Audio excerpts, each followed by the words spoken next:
இப்ப வந்து அண்ணாமலை அவர்கள பொறுத்தவரைக்கும், அவங்க வந்து விஜய் அவர்களுக்கு ஹெவி காம்படிஷனா இருப்பாங்க அப்படின்னு பேசப்படுது. அப்போ விஜய் அவர்களுக்கு, அவங்களுடைய கட்சிக்கு அண்ணாமலை அவர்களோட அந்த இம்பாக்ட் வந்து பாதிப்பை ஏற்படுத்துமா? கட்சி ஆரம்பிக்கலாங்க. கட்சி ஆரம்பிக்கலாம். யார் வேணுனாலும், எப்போ வேணுனாலும் கட்சி ஆரம்பிக்கலாம்.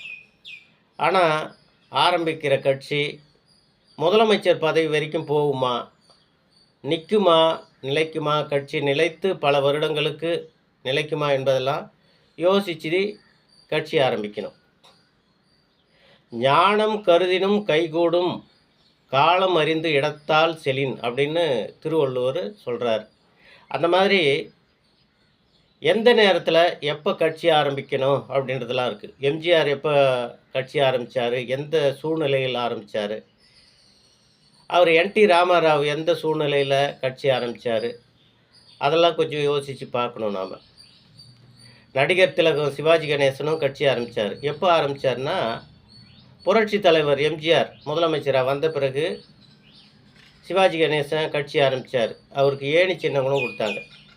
ஆனா, அவரால கட்சி ஆரம்பிச்சு, கட்சிய சரிவர நடத்த முடியல. அதுக்கடுத்து கமலஹாசன் கட்சி ஆரம்பிச்சாரு. அதுவும் ஒண்ணும் பெரிய அளவுல வளர்ச்சி இல்ல. சரத்குமார் கட்சி ஆரம்பிச்சாரு. இப்படி பல பேர் கட்சி ஆரம்பிச்சு, இடையில இடையில விட்டுட்டாங்க. ஆனா, தளபதி விஜய் கட்சி ஆரம்பிச்சு வளர்த்து வந்தாரு.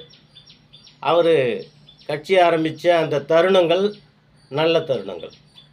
அவரு அந்த கட்சிய ஆரம்பிச்சு வளர்த்து வர்ற காலங்கள்ல பலவிதமான இக்கட்டான சூழ்நிலை, சோதனைகள் எல்லாத்தையும் சந்திச்சு மேல வந்தாரு. இந்த கரூர் சம்பவம் ஒண்ணே போதும்.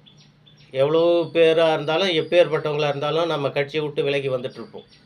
அந்த மாரி சூழ்நிலையில தளபதி விஜய் கட்சி ஆரம்பிச்சு, அந்த கட்சிய முதலமைச்சர் பதவி வரைக்கும் கொண்டு வராருன்னா, அதுக்கு என்ன காரணம்னா, ஒரு பக்கம் ஆளுங்கட்சி துணை முதல்வர் ஒண்ணு ஆரம்பிச்சு, அதில தன்னுடைய மகனையே அமர்த்தியது. அந்த ஆளுங்கட்சியில் இருந்த அத்தனை பேருக்குமே அது ஜீரணிக்க முடியல. இன்னொரு பக்கம் அதிமுக தன்னுடைய கட்சியில இருக்கிற எம்.எல்.ஏக்கள், இவங்க இந்த மாரி கட்சி உறுப்பினர்கள் எல்லாரையும் தூக்கி தூக்கி வெளிய போட்டாங்க. இப்படிப்பட்ட சூழ்நிலை இருந்ததுனால, அந்த மாரி சூழ்நிலையில விஜய் கட்சி ஆரம்பிச்சு, அவர் வந்து ஒரு முதலமைச்சர் ஆனாரு.